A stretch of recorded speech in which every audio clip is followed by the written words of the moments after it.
Dear parishioners of St. John and St. Joseph, greetings on this feast of St. Matthias.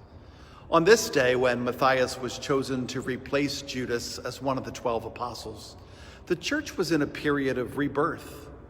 We find ourselves in a similar moment of rebirth as we prepare to enter into this first phase of reopening.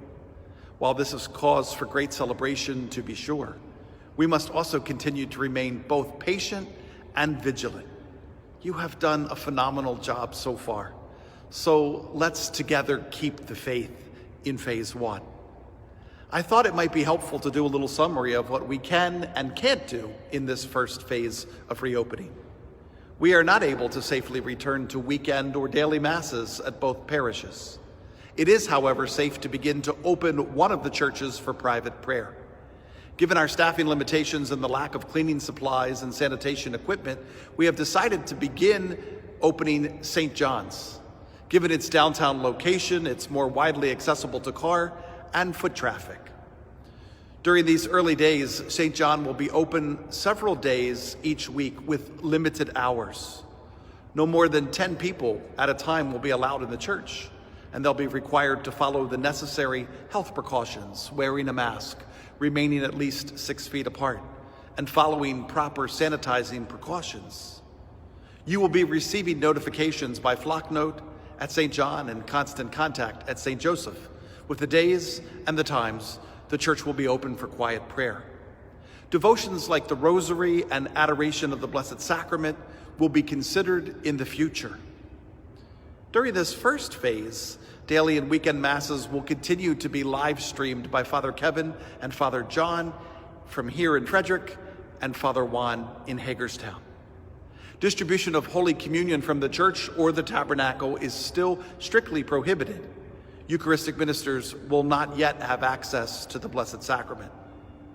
Currently, we are trying to make plans for the possibility of an outdoor Mass venue where individuals and families could remain in their cars so we could accommodate greater numbers than are currently or in the very near future will be allowed in either of the churches.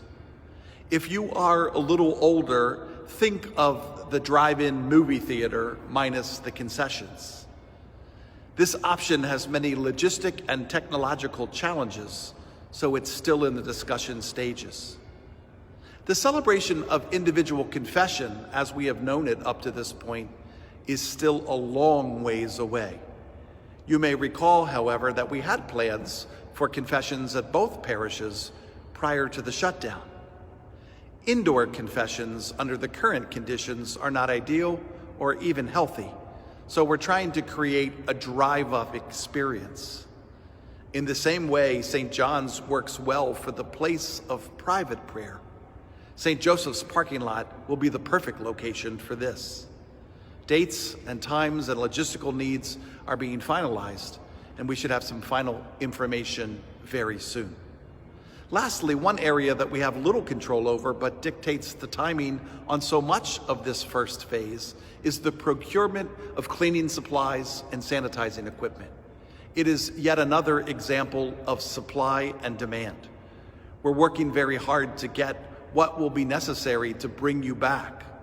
But please know, regardless of any other timeline or what any other parish might be doing, we won't bring you back until it's safe to do so. So there you have it. The first phase of reopening is a small step, but it is a step forward nonetheless. Finally, a word of greeting to all of our young people as we're getting ever so close to the end of this academic year. Special greeting to our graduating seniors in both high school and college. We are so sorry that your graduations are having to be delayed or at the very least severely modified.